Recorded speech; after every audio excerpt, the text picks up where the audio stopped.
کیا آپ کو معلوم ہے کہ ابتدائی کلیسیا میں ایسٹر سے پہلے 40 دن کا روزہ نہیں بلکہ 40 گھنٹوں کا ہوتا تھا؟ اگر 40 روزے راہ کے بدھ سے شروع ہو کر ایسٹر تک جاتے ہیں تو کیلنڈر پر یہ 46 دن کیوں بنتے ہیں؟ کیا روزے کا باقاعدہ کلیسیائی نظام یسوع مسیح کے دور میں ہی بن گیا تھا؟ راہ کے بدھ ایش وینسڈے کا ماتھے پر راکھ لگانے کا رواج کس نے اور کیوں شروع کیا؟ مسیح کی سلامتی آپ پر ہو۔ میں پادری انیس جاوید ہوں اور آج میں آپ کے ساتھ روزے کی بائبلی بنیادوں اور اس کی تاریخی ارتقاء پر روشنی ڈالنا چاہتا ہوں۔ عزیزوں، مسیحی زندگی میں روزہ محض کھانے پینے سے پرہیز کا نام نہیں، بلکہ یہ روح کی وہ پکار ہے جو آسمانی باپ کی قربت حاصل کرنے کے لیے جسمانی خواہشات کو مغلوب کرتی ہے۔ پینتیکوسٹل عقیدے کے مطابق روزہ روح القدس کی معموری اور مسح میں بڑھنے کا ایک کلیدی ذریعہ ہے۔ اگرچہ یہ نجات کے لیے کوئی قانونی لازمن یا فرض نہیں، لیکن یہ وہ روحانی نظم، تنظیم، اسپرچل ڈسپلن ہے جو ہمیں مسیح کے نقش قدم پر چلاتے ہوئے اسپرچل میچورٹی، روحانی بلوغت کے اس مقام پر لے جاتا ہے جہاں ہم خدا کی آواز کو زیادہ صاف سن سکتے ہیں۔ بائبل مقدس میں روزے کے لیے عبرانی لفظ صوم اور یونانی لفظ نستیاہ استعمال ہوا ہے، جن کا مطلب ہے اپنے آپ کو عاجز کرنا یا کھانے سے پرہیز کرنا۔ ہمارے منجی نے اپنی بشری منسٹری کا آغاز 40 دن کے روزے اور دعا سے کیا۔ واضح رہے 40 دن کا ایک روزہ، جس سے یہ ظاہر ہوتا ہے کہ ہر بڑی روحانی فتح کے پیچھے نفس کشی اور خدا پر انحصار ہوتا ہے۔ کلیسیا کی تاریخ میں روزوں کی ترتیب نے مختلف مراحل مختلف ادوار میں طے کیے ہیں۔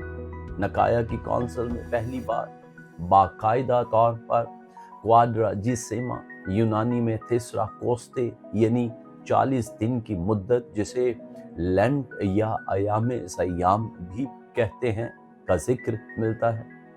اس سے پہلے روزے کی مدت مختلف علاقوں میں مختلف تھی، کوئی 2 دن رکھتا تھا، کوئی 1 ہفتہ۔ اور آپ اس بات کو جان کر حیران ہوں گے، ابتدائی 3 صدیوں تک ایماندار آج کل کے 40 روزوں کے برعکس عید قیامت ایسٹر سے پہلے صرف 2 یا 3 دن کا سخت روزہ رکھتے تھے، جو کہ جمعرات، جمعہ اور ہفتہ کا دن ہوتا تھا۔ اس کا مقصد مسیح کے دکھوں اور صلیبی موت کی یاد منانا تھا۔ کونسل نے اسے 40 دن کے طور پر منظم کیا تاکہ نئے بپتسمہ لینے والے ایمانداروں کی تیاری اور پرانے گنہگاروں کی توبہ کے لیے ایک مخصوص وقت ہو۔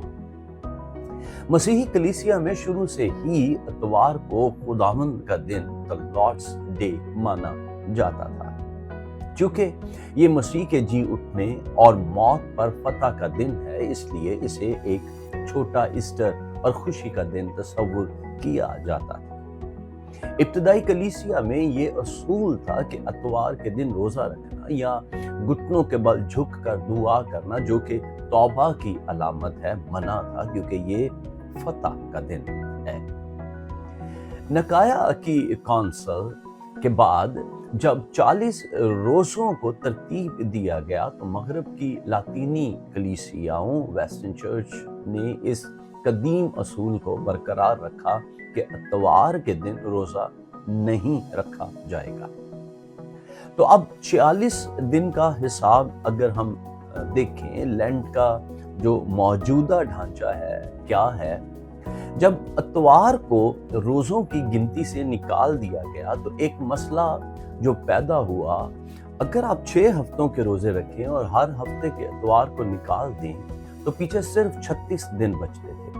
بائبل کے مطابق 40 کی گنتی موسیٰ، ایلیا اور خود خداوند یسوع مسیح کے 40 دن کا ایک روزہ پوری نہیں ہوتی۔ اس کمی کو پورا کرنے کے لیے کلیسیا نے 6 ہفتوں 36 دن کے ہفتے کے پیچھے 4 اضافی دن جوڑ دیے۔ یہی وجہ ہے کہ روزوں کا آغاز اتوار کی بجائے بدھ سے کیا گیا، تاکہ بدھ، جمعرات، جمعہ اور ہفتہ کے 4 دن شامل ہو کر کل تعداد 40 ہو جائے۔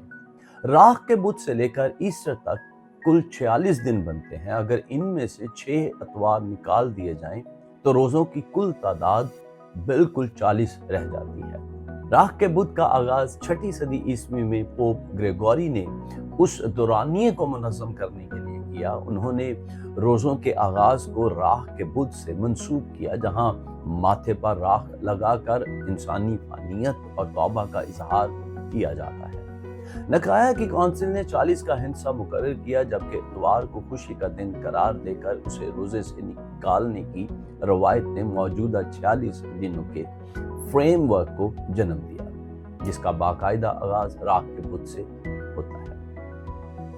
عزیزو، پینتیکوسٹل نقطہ نظر سے روزہ روحانی بلوغت کا ذریعہ ہے۔ ہم اس بات پر یقین رکھتے ہیں کہ ہمیں روزہ رکھنا کسی مذہبی قانون کی پابندی نہیں، بلکہ یہ ایک انتخاب ہے جو ہم اپنی روحانی بہتری کے لیے کرتے ہیں۔ یاد رکھیں، نجات فضل سے ہے، روزے سے نہیں۔